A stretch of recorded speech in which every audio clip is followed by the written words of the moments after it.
Tata Nexon petrol ಮತ್ತೆ electric car ಗಳ ಒಂದು 5 ಇಯರ್ಸ್ ಓನರ್ಶಿಪ್ ಕಾಸ್ಟ್ ನ ಕಂಪೇರ್ ಮಾಡ್ತೀನಿ. ಇದನ್ನ ನೋಡಿದ್ಮೇಲೆ ನಿಮ್ಗೆ ಗೊತ್ತಾಗುತ್ತೆ ಯಾವ ಕಾರ್ ನಿಮ್ಗೆ ಈ ಸಿಚುವೇಶನ್ ಅಲ್ಲಿ ಬೆಸ್ಟ್ ಆಗಿರುತ್ತೆ ಅಂತ. ಟಾಟಾ ನೆಕ್ಸಾನ್ ಪೆಟ್ರೋಲ್ ನ ಒಂದು ಓನರ್ಶಿಪ್ ಕಾಸ್ಟ್ ನೋಡೋದಾದ್ರೆ ಇದರ ಪರ್ಚೇಸ್ ಕಾಸ್ಟ್ ಬಂದು ನಿಮ್ಗೆ 9 lakhs ಇರುತ್ತೆ. ಬೇಸ್ ವೇರಿಯಂಟ್ ಅರೌಂಡ್ 9 lakhs ಇರುತ್ತೆ. ಅದಾದ್ಮೇಲೆ ಬರುವಂತದ್ದು ಈ ಕಾರ್ ನ ರನ್ನಿಂಗ್ ಕಾಸ್ಟ್. ಒಂದು ಪೆಟ್ರೋಲ್ ಕಾರ್ ನ ನೀವೇನಾದ್ರು ಒಂದು 12,000 ಕಿಲೋಮೀಟರ್ಸ್ ಓಡ್ತಾ ಇದ್ರೆ ಒಂದು ವರ್ಷಕ್ಕೆ ಅಂತ ಹೇಳಿದ್ರೆ ಈ ಒಂದು petrol car 15 kilometre per litre mileage ಏನಾದ್ರು ಕೊಡ್ತಾ ಇದ್ರೆ 800 ಲೀಟರ್ಸ್ ಪೆಟ್ರೋಲ್ ನೀವು ಒಂದು ವರ್ಷಕ್ಕೆ ಕನ್ಸ್ಯೂಮ್ ಮಾಡಿರ್ತೀರ. ಈ 800 ಲೀಟರ್ ಪೆಟ್ರೋಲ್ ಗೆ ನೀವು ಒಂದು ವರ್ಷಕ್ಕೆ 80,000 rupees ನ ನೀವು ಸ್ಪೆಂಡ್ ಮಾಡಿರ್ತೀರ. ಅದಾದ್ಮೇಲೆ 5 ಇಯರ್ಸ್ ಗೆ ಈ ಒಂದು ಪೆಟ್ರೋಲ್ ನ ಕಾಸ್ಟ್ ಬಂದು 4 lakh rupees ಆಗಿರುತ್ತೆ. ನೆಕ್ಸ್ಟ್ ಬರುವಂತದ್ದು ಈ ಕಾರ್ ನ ಒಂದು ಮೇಂಟೆನೆನ್ಸ್ ನಿಮ್ಗೊಂದು ಆವರೇಜ್ ಒಂದು ಪೆಟ್ರೋಲ್ ಕಾರ್ ಒಂದು ಅರೌಂಡ್ ಪರ್ ಇಯರ್ ಗೆ 15,000 rupees ತಗೊಂಡ್ರೆ ಈ ಒಂದು 5 ಇಯರ್ಸ್ ಗೆ ಇದ್ರದ್ದು ಮೇಂಟೆನೆನ್ಸ್ ಕಾಸ್ಟ್ ಬಂದು 75,000 rupees ಒಂದು ಆವರೇಜ್ ಆಗಿರುತ್ತೆ. ಸೊ ನೆಕ್ಸ್ಟ್ ಬರುವಂತದ್ದು ಇನ್ಶೂರೆನ್ಸ್ ಕೂಡ ನಿಮ್ಗೆ ಇಯರ್ ಆನ್ ಇಯರ್ ರಿನ್ಯೂವಲ್ ಆಗ್ತಾ ಇರುತ್ತೆ. ಸೊ ಅದರ ಒಂದು ಕಾಸ್ಟ್ ಬಂದ್ರೆ ನಿಮ್ಗೆ ಆವರೇಜ್ ಆಗಿ ಒಂದು 5 ವರ್ಷಕ್ಕೆ 1,10,000 rupees ಆವರೇಜ್ ಆಗಿ ಒಂದು ಇನ್ಶೂರೆನ್ಸ್ ನ ಒಂದು ಕಾಸ್ಟ್ ಇರುತ್ತೆ. ಇದೆಲ್ಲದನ್ನ ಆಡ್ ಮಾಡಿದ್ರೆ ಈ ಒಂದು ಪೆಟ್ರೋಲ್ ಕಾರ್ ನ ಒಂದು 5 ಇಯರ್ಸ್ ಕಾಸ್ಟ್ 14,85,000 rupees ಆಗಿರುತ್ತೆ.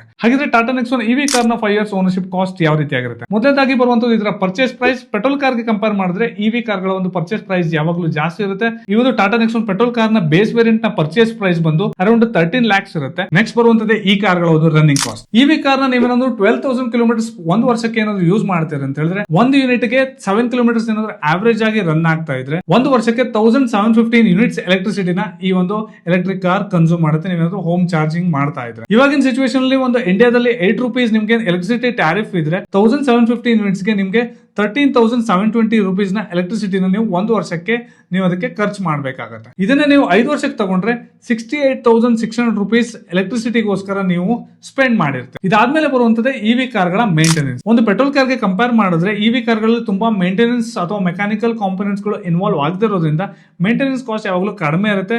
ಒಂದು ಆವರೇಜ್ ಆಗಿ ತಗೊಳ್ಳೋದಾದ್ರೂ ಪರ್ ಇಯರ್ ನಿಮ್ಗೆ 6,000 rupees ಒಂದು ಮೇಂಟೆನೆನ್ಸ್ ಗೆ ನೀವು ಸ್ಪೆಂಡ್ ಮಾಡಬೇಕಾಗುತ್ತೆ. ಟೋಟಲ್ ಆಗಿ ನಿಮ್ಗೆ ಈ ಒಂದು 5 ಇಯರ್ಸ್ ಗೆ ಮೇಂಟೆನೆನ್ಸ್ ಕಾಸ್ಟ್ ನಿಮ್ಗೆ ಆವರೇಜ್ ಆಗಿ ಒಂದು 30,000 rupees ನೀವು ಇದಕ್ಕೆ ಸ್ಪೆಂಡ್ ಮಾಡಬೇಕಾಗುತ್ತೆ.